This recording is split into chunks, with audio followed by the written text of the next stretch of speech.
Hola, ¿qué tal? Bienvenidos nuevamente a este apasionante tema que es la moral, con todos los temas que después vamos a ir descubriendo. Bien, pues quiero compartir con ustedes justo este capítulo, por así decirlo, que es responder a la pregunta, bueno, ¿qué es moral católica? Y si es que hay moral católica, habrá que también que demostrarlo.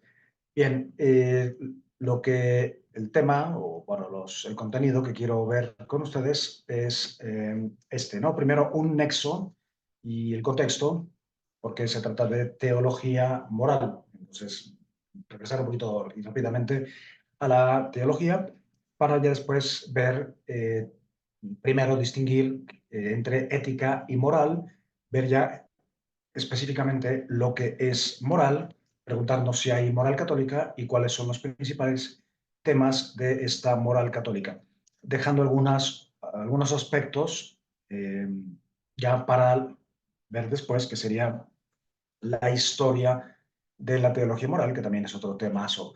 Muy bien, entonces, primero, recordar que pues es una área, la moral, de la teología, no es algo separado. Eh, entonces ya hemos visto que, bueno, ¿qué es teología? Dentro de todas las definiciones, pues la ciencia por excelencia de la redención, que por tanto la convierte en una perspectiva y en un método, o sea, en un estilo de vida, de hecho, en el cual enfocamos las cosas o las vemos desde la perspectiva de la redención, de la revelación. Podríamos decir que vemos las cosas, los actos humanos en este caso, desde Dios o a la luz de Dios, sin renunciar, obviamente, a la razón, porque de hecho eh, no solamente van unidos, sino que es imposible no hacerlo desde la razón. Muy bien, entonces lograr el método que, como dijimos, tiene una dimensión positiva, es decir, genética, es decir, pues recorrer todas las escrituras, toda la historia, toda la reflexión que se ha hecho sobre algún punto concreto para llegar a una conclusión. Y ya después la sistemática, que sería pues sacar nuestras propias conclusiones sobre este o aquel aspecto. Por ejemplo, sobre las relaciones sexuales, concretamente vamos a pensar las relaciones sexuales prematrimoniales. Eh, bueno, que se ha dicho a lo largo de todo este recorrido que acabo de mencionar para después sacar unas conclusiones o ya un orden sistemático sobre, o sea, que contendrá, como estamos en moral, juicios concretos no sobre las personas, sino sobre los actos. Ok, porque la moral no juzga ni estudia a las personas. De las personas estudia solamente sus actos. Bueno, ya veremos la perspectiva.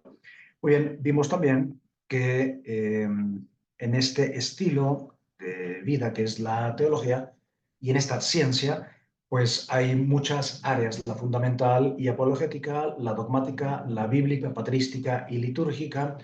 eh, y ya aparece aquí un poco más práctica la teología moral, que es inseparable de la teología espiritual de la mística, que muchas veces a lo largo de la historia han estado separadas, por no decir peleadas. Eh, y teología pastoral, misionera, ecuménica, que ya pues, también de carácter práctico, además del derecho y la historia. Así que pues, la teología pues, es sumamente completa, no, o sea, no basta con pues, cuatro charlas, ¿no? Motivadoras. No. De hecho, la teología tampoco es catequesis, la teología no es religión, etcétera. Muy bien. Entonces, vamos ya concretamente para dejar atrás la teología e ir haciendo el hábito de la perspectiva, uno, el método personal, uno mismo. Eh, hagamos este ejercicio, o más bien les propongo este ejercicio que ya lo revisaremos cuando tengamos tiempo. Eh, o sea, toma uno de estos dos textos que son muy breves, Mateo 5, 25 a 30 o Mateo 5 del 31 al 32, toma ese texto y haz un ejercicio teológico. ¿Qué significa un ejercicio teológico? Pues primero, compréndelo. Segundo, sistematízalo. Y tercero, eh, cómo te ilumina ese texto para juzgar el hoy de mi vida, de tu vida, o de la vida en general, o de algún acto particular. Muy bien, ¿qué, qué acciones vas a hacer para comprender ese texto? Puedes escoger otro de tu preferencia también, que no sea alguno de estos dos. Eh, bueno, define algunos de los conceptos que hay ahí. Deducir, pues significa aplicar, por así decir, trasladar con el raciocinio, eh, y eso, pasar con el raciocinio de en este caso, una motivación o unas afirmaciones, a pasar a unas conclusiones. Luego yo concluyo que habría que actuar así en este caso particular. Puedes usar un caso, de hecho, argumentando desde el texto, digamos, tu postura, o sea, lo que tú has deducido, explicando genéticamente esto. Si no se entiende, no pasa nada, pero tratando de recordar en algunos otros pasajes de las Escrituras o de la historia de la Iglesia que han tocado ese tema particular, la analogía, compararlo con algún otro texto que te venga a la mente o alguna cuestión ética que tenga que ver, que diga algo también sobre ese caso particular que has escogido, eh, y ya después un análisis fenoménico de el caso que estás analizando, porque la moral no juzga así sumariamente. Sumariamente significa así en grosso modo, ¿no? No, es sumamente específica. Esta acción, por ejemplo, esta relación que hay entre este hombre y esta mujer, resulta que no es matrimonio porque tal, y eh, por tanto, pues no se puede aplicar ahí el caso del divorcio, ¿no? En fin, ¿por qué? Porque no están casados, entonces pues no se puede divorciar quien no está casado. Muy bien, es como si no se puede bajar de un coche, pues quien no está dentro de un coche, ok, vale. Y ya después la relación entre los misterios, por ejemplo, ¿qué tiene que ver este texto que yo estoy analizando, por ejemplo, con la Eucaristía, con la penitencia, y eh, otros sacramentos, por ejemplo, otros misterios de la vida, de la persona, en fin. Y ya después sistematizar, sacar puntos tal cual A, B, C, o 1, 2, 3, y ya juzgar, aunque ya lo hemos hecho anteriormente, pero juzgar el hoy de la vida. Muy bien. Eh, entonces, dejada esta tarea, vamos a ver ya entonces qué es la ética, eh, para distinguirla después de la moral. Bueno, la ética viene de una palabra griega que es ethos, que significa en realidad una especie de carácter, incluso una... puede significar también incluso una especie de sala de convivencia, porque la ética no son normas ni disposiciones ni leyes, sino que tiene que ver ante todo con una, unas costumbres, o sea, un carácter personal. Entonces, ya la definición real es que es una ciencia categórico normativa de los actos humanos a la luz de la razón. Ciencia significa un conocimiento, que eso pues es absolutamente personal, ¿ok? Categórico significa pues, que no te lo puedes saltar. Normativa, que tiene que ver con el comportamiento humano, con los actos humanos, o sea, su bondad o maldad. De hecho, no sobre su correctez o no correctez. Eh, y por tanto es un saber metódico y no solamente especulativo, sino práctico de los actos humanos. O sea, en pocas palabras, ¿qué es la ética? Es esa reflexión filosófica que justifica mi actuar en este momento. Más adelante haremos bueno, sugeriré un pequeño ejercicio. Muy bien. Un objeto que la teología moral tiene en común con la ética filosófica es el comportamiento humano o el acto humano en cuanto calificable de bueno o malo, ¿ok? Su bondad o maldad.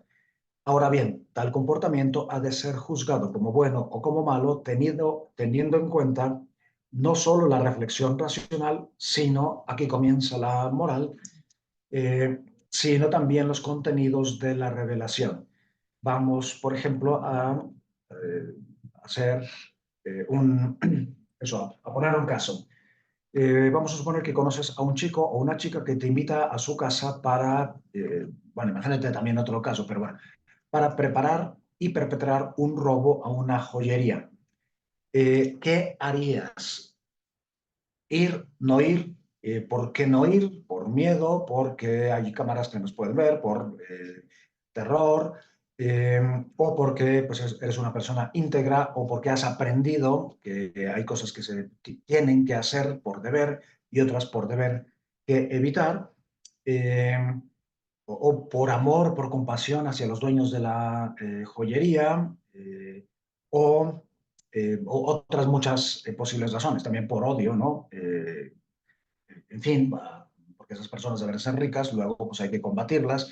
En fin, las razones para hacer o evitar una acción pueden ser muchas y todas son de carácter eh, ético y legal. Entonces, ¿por qué actuaría yo de una manera o de otra? Entonces, desde la razón, o sea, ¿cuáles serían las razones que yo tendría para rehusarme a dar esta serie de acciones? Porque hay muchas acciones, pero el acto es uno, que es robar, pero eso ya lo veremos más adelante, la distinción entre las acciones particulares y el objeto y la finalidad y las circunstancias, porque puede ser que también estemos bajo el efecto de las drogas o borrachos, entonces pues no nos demos cuenta exactamente de lo que estamos haciendo o que nos hayan, bueno, y esa situación, por ejemplo, de drogado, pues pudo haber sido voluntaria o haber sido drogado para colocarme en esa situación y no rehusarme. El caso es que, a ver, desde la razón, una persona puede eh, para no abundar en muchas escuelas éticas, una persona puede tener como motivación alguna escuela ética. Por ejemplo, aquí puse tres nada más, que son las principales en realidad. El utilitarismo, que sería buscar el bien y la felicidad para el mayor número de personas. Eh, entonces, eso también está relacionado con un carácter pragmático que sería, bueno, pues vamos a robar las joyas porque, pues habiendo tantas joyas en el mundo, pues en realidad no estaremos haciendo gran mal. Otra ética que es la ética deontológica significa algo así como una ética de fines, que es muy particular, porque la ética es muy particular, la moral es universal. Por eso hay ética de la empresa, ética de los médicos, ética de los abogados, de los comunicadores, en fin. El caso es que la ética deontológica se refiere a el fin que tenga una empresa o una persona en su vida, independientemente de que sea realmente justificable.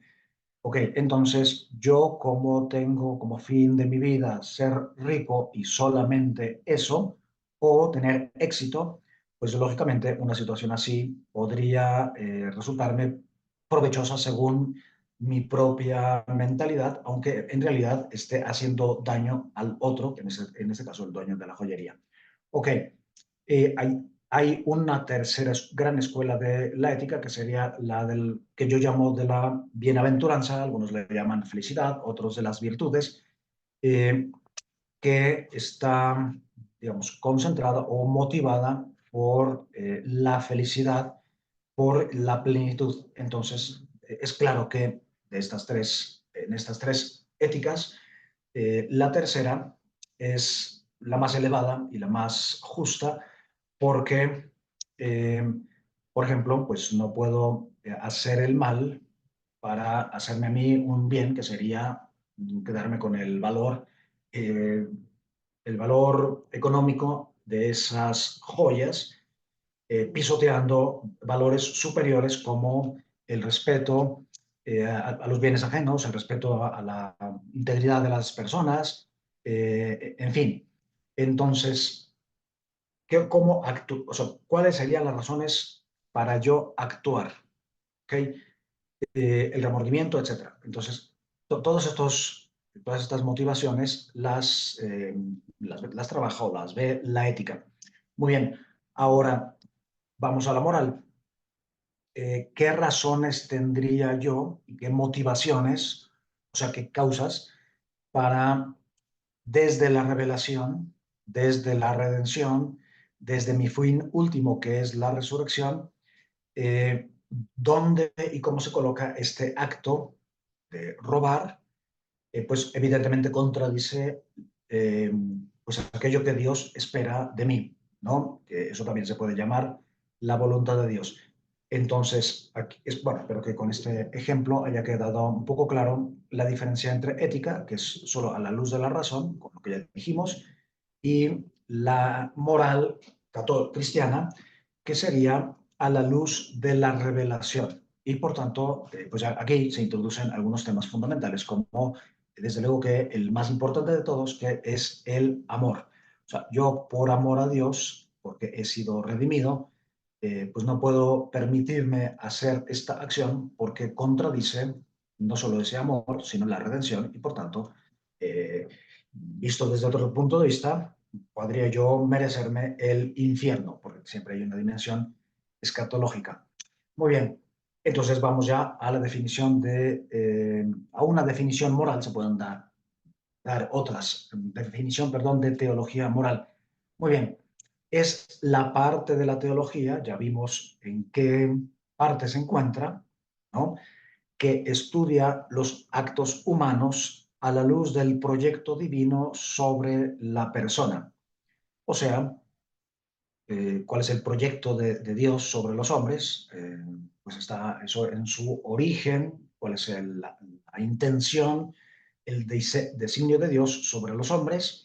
Entonces, pues a la luz de ese principio, pues ya yo debería guiarme. Después, a la luz de la redención y de la resurrección. Así que el fundamento es la voluntad de Dios expresada en el proyecto que hay sobre mí y por tanto un tema absolutamente fundamental de la moral y de la ética, que es la obligación. O sea, ¿de dónde me viene a mí esa obligación para realizar este acto o evitarlo? Eh, pues de la naturaleza humana, o sea, la ley natural, y del plan divino, porque la teología siempre va acompañada de algo de filosofía, o sea, de razonamiento. Muy bien, eh, por tanto, el fin de mis actos debería de ser la posesión de la vida eterna, la resurrección, en realidad el encuentro amoroso con la persona de Cristo, eh, es lo que me motiva. Entonces, los actos que se me van presentando como posibles, en los que tengo que decidir y ejecutar, tendrían que estar iluminados por esta luz. Y, y sabiendo que al final pues hay una sanción, o sea, un premio o, vamos a llamarlo castigo, que en realidad no es un castigo, es la consecuencia de nuestras acciones. Bueno, porque entre paréntesis, Dios no, ni castiga, ni permite las cosas como a veces se oye, ni se arrepiente, ni tiene planes B y otras cosas que a veces se afirman, pero que son totalmente contradictorias y falsas con la teología. Muy bien, espero que con esto, bueno, vayamos entendiendo, bueno, comprendiendo mejor lo que es la moral en general o la teología moral. Entonces, ya después, ¿hay moral católica? A esta respuesta hay quienes han respondido que no. Eh, ¿Por qué? Porque voy a decir dos razones. La primera es que el cristianismo, por así decir, eh, ok, ¿qué es ante todo ser cristiano?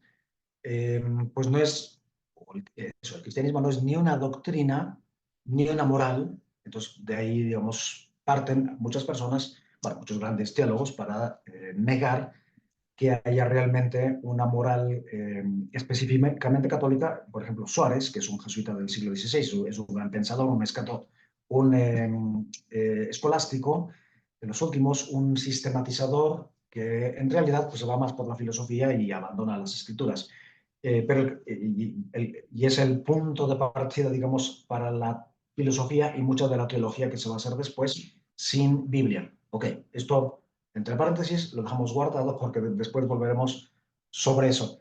Pero esto para decir que hay personas serias que dicen que no puede haber una moral católica. La moral católica se identifica con la ley natural.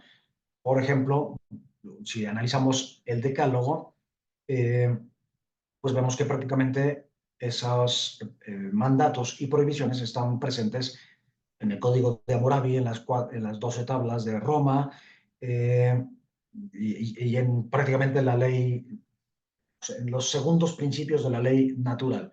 Ok, hago un paréntesis. Bueno, como ven, salen muchas cosas de la historia, entonces tendríamos que curiosear, saber la historia, porque quien no conoce la historia, pues primero no tiene el mínimo de cultura, no tiene de qué hablar, porque si no conoces la historia, ¿de qué vas a hablar? Y no tiene fundamentos ni una visión potente, me atrevo a decir, de líder auténtico sobre, sobre la vida. Ok, historia magistra vitae. Cierro este pequeño anuncio sobre la importancia de la historia, porque además la teología en gran parte es historia, es genética, en todo lo que ya hemos dicho. Muy bien, entonces, otra razón por la que se niega que haya una moral católica es pues una serie de revoluciones que se fueron dando a partir del siglo XVI, vean nuevamente la historia, en las que del lado luterano o protestante y calvinista, al quemar y acabar con todas las imágenes, al acabar con los sacramentos y quedarse pálidamente con uno y medio, al acabar con bueno, eso, quedarse con las escrituras y quemar la tradición, etcétera, pues al final pues se va reduciendo al mínimo y necesariamente lo cristiano, o sea, ser un buen cristiano sería ser una persona moralmente irreprochable. O sea, al final se vacía el cristianismo y se reduce simplemente a una moral. Entonces, para evitar ese error tan terrible que ha dado origen a muchos dolores de cabeza y que lo podemos llamar puritanismo, eh, muchos teólogos católicos han dicho, no, para no caer en ese error tan garrafal, mejor no hablar de moral católica, mejor irnos verdaderamente y casi solo a la ley natural, o sea, la racionalidad. Muy bien, pero esto se hace en parte porque también del lado católico se ha abandonado en la reflexión la Biblia. La Iglesia Católica nunca ha abandonado la Biblia, por siempre la ha tenido en la misa, en pocas palabras, y en la liturgia en general. Ok, entonces la respuesta definitiva a la pregunta ¿hay moral católica? La respuesta es sí. ¿Y dónde está inspirada principalmente? En el Sermón de la Montaña. Eh, y podemos decir, aquí hay muchas cosas que afinar, pero podemos decir que el contenido, eh, la inspiración es el Sermón de la Montaña y el contenido es el Decálogo. Porque Cristo dice, he venido no a abolir la ley, y mucho menos los profetas, sino a darles plenitud, a verlos desde otra cara, desde la bienaventuranza, desde el amor. Y bueno, aquí ya hay evidentemente una dimensión escatológica. Entonces, ¿qué tiene que ver la moral con la doctrina, con el cristianismo? Eh, entonces, el cristianismo sería, en primerísimo lugar, el encuentro personal con la persona de Cristo, que ha bajado, ha encarnado, nacido, redimido, padecido, muerto, resucitado, bueno, bajado hasta los infiernos, resucitado, para llevarnos con él a la resurrección. Entonces es un encuentro amoroso. Entonces ahí descubrimos pues, que hemos sido amados antes de pensar en la posibilidad de nuestra propia existencia. Hemos sido convocados con amor a la vida, a la existencia. Entonces debe haber un plan, un proyecto sobre nosotros. Ok, hay un amor previo. Eh, Hemos sido redimidos, etcétera. Entonces, de ahí, pues se deriva una pregunta. ¿Y esto cómo lo puedo entender este encuentro? De ahí surge la doctrina. Y la siguiente pregunta es, bueno, ¿yo qué tengo que cambiar en mi vida? ¿Cómo debería responder a todo esto? Entonces, es ahí el momento que está esperando la moral para intervenir. Entonces, ¿por qué? Porque de manera natural, cuando somos amados, pues nos viene la necesidad, por muchas causas y razones, de responder a ese amor más o menos, ¿no? Perfectamente o no, de responder a ese amor previamente recibido.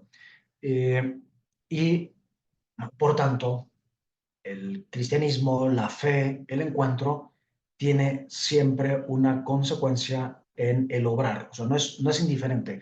No basta tener buenos sentimientos, buenas actitudes, una buena disposición y después hacer cosas, acciones, cometer acciones contradictorias con eso, ese amor previo que hemos recibido. Entonces, esa sería la inspiración, con lo cual, pues es maravilloso, ¿no? Porque si lo comparamos con otras religiones, otras tradiciones cristianas, eh, perdón, cristianas y no cristianas, pues esto es verdaderamente un anuncio potentísimo que todos deberían conocer y con eso superaríamos todos los prejuicios que la gente tiene hacia la moral, como si la moral fuera un conjunto de reglas, normas impuestas desde afuera con las que no me identifico, con las que voy a regañadientes y que si las cumplo voy contra mí mismo, contra mis sentimientos, mis apetencias, mis gustos, mis caprichos. Eh, entonces, eso, hay un gran prejuicio, bueno, porque, por muchas situaciones que hay en la sociedad, pero eso no es una cuestión, no son normas ni leyes o imposiciones extrínsecas, sino que es el fruto de eso, del amor y pues, la aspiración humana hacia lo mejor. Muy bien, vamos ahora a responder a otra pregunta. ¿Cuáles son las fuentes de la moral? Son estas, las Sagradas Escrituras, por tanto, no hay moral sin Sagradas Escrituras. Eh, bueno, entre paréntesis, tampoco hay moral solo con las escrituras, o sea, quedándose solamente en la escritura.